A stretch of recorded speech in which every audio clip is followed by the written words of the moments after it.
Today we are going to discuss regarding hypospadiasis. Hypospadiasis is one urethral problem present in the male child. Okay, you can go through that. What is hypospadiasis? Hypospadiasis means that is a urethra present below the gland of penis. Okay, that is an hypospadias. That is urethral opening. You can see in a different part below, different part of the glands of penis, especially in the lower side. Okay, you can see that what is the definition of the hypospadiasis. Hypospadiasis is the most common congenital anomaly of the penis. In this anomaly, the urethral opening is situated on the ventral side of the shaft of penis in one or several positions just behind the glands. Okay, glands of penis के नीचे, okay, urethra present होने का वो condition को हम लोग बोलते हैं hypospadiasis. Might be we can't able to say the particular location में होगा urethral opening. Might be that will be in the different location we can able to see that urethral opening that is not in a normal position. उस condition को हम लोग क्या बोलते हैं hypospadiasis. Okay, glands of penis के नीचे urethral opening होने को हम लोग क्या बोलेगा hypospadias. That is maybe that urethral opening in a different location maybe हो सकते हैं. You can see this image. Okay, it's an example. And a hypospadia urethral opening is behind the glands of penis. Okay, it's a mid shaft. You can see that mid shaft hypospadiasis. Okay, you can see that what are the classification based on the meatal opening and urethral opening के हिसाब से हम लोग hypospadias को classify किया है. First one is glandular. Okay, glandular means क्या होगा? The urethral opening that is present in the glandular region. And next is subcoronal hypospadiasis. Urethral opening is present in the coronal region. Mid shaft. Mid shaft that is in the corona. Urethral opening is in the shaft of the penis, center part of the penis. Okay, next is penoportal region that is near to the scrotum and this shaft of penis. And this is the middle of the scrotum. Okay, middle of the scrotum and the penis. That is a mid scrotal hypospadiasis. And this is near to the perineal region. That is called as perineal hypospadiasis.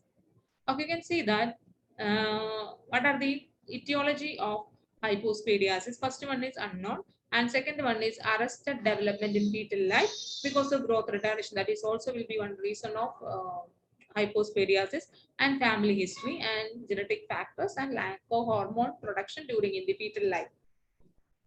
And next we can see pathophysiology. Due to incomplete fusion of urethral fluids falls along the midline. Okay, that is an incomplete fusion. Okay, separation will be chances to occur.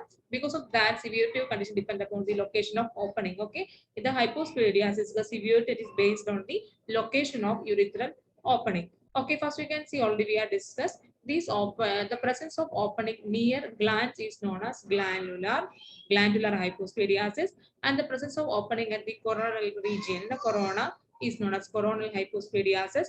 The presence of opening is at the shaft is known as penile hypospadiasis. Opening at the junction of penis and scrotum is known as penoscrotal hypospadiasis. The presence of opening at the perineum is known as perineal hypospadiasis. Next, we can see symptoms. What are the symptoms we can able to see in the children? Abnormal urine stream and sexual dysfunction you can see in this in later life. It means puberty stage you can see, and fertile problem, that's a reproductive life we can able to see this problem in the male child, and psychological problem may arise due to hypospadiasis. Okay, next is assessment. How we can able to assess these conditions? Abnormal assessment as diagnostic evaluation. You can see abnormal pattern of voiding. The baby have that abnormal pattern of voiding, and stream of urine may be deflected downwards. Okay, the urine should be deflected downward. The child void is sitting position in penoscrotal and perineal hypospadiasis. Okay, these two conditions, the baby will sit and pass the urine. And next you can see in glandular or coronal hypospadiasis, the child can able to void in standing position but tilting in the penis slightly upward. Okay.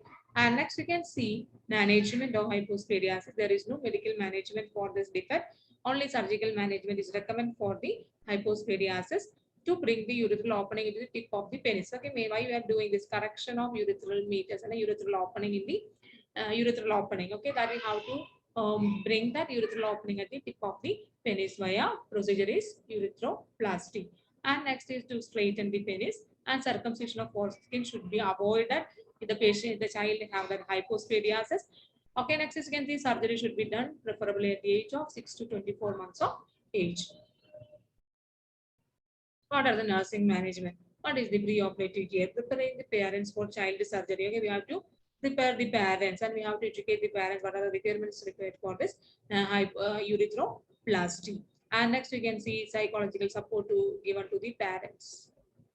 And next you can see post-operative care, monitor vital signs after the surgery, and catheter should be given, care should be given, and put restraints so that child should not take out catheter or other tubing. And then you have to put the restraints on the child, and that and the child will not remove any catheters. Okay, and next is urine exam should be done. At the rule out any infection, we have to assess the urine intake output that we have to assess, and we have to find out any other infection is present. And next, the support and guidance of parents is very important. We have to educate the parents how to take care of the child after the surgery at the time of discharge. Okay. And these are about the hypospadiasis. I hope everyone understand that. The hypospadiasis one, that is the urethral opening is behind the glands of penis. Okay, and the hypospadiasis varies from the location of urethral opening. So normally we said that different types of hypospadiasis there. First one is glandular hypospadiasis because that urethral opening in the glands, okay, present in the gland, but that is not a normal position. And then after we are discussed that coronal hypospadiasis, that is the urethral meatus is present in the corona.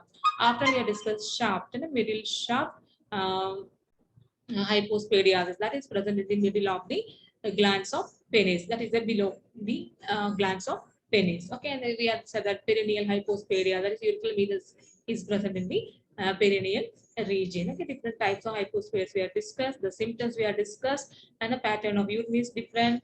The patient, some cases the patient can able to sit and pass urine, otherwise the standing position we can able to pass urine, but they have to upward, and they have to lift tilt the penis while passing in the tilt upward while passing in the urine. Okay, we have discussed that things, and after that we have discussed the management. There is no medical management for hypospadiasis, only surgical management is required for this case. And then you have to do, we have to do the surgery 6 to 20, in between 6 to 24 months. What is the purpose of this surgery? And we have to place that urethra opening in the correct normal positions. Okay, and next we have discussed regarding in the pre-operative and post-operative care. Okay, I hope everyone understood regarding this topic. Thank you, everyone.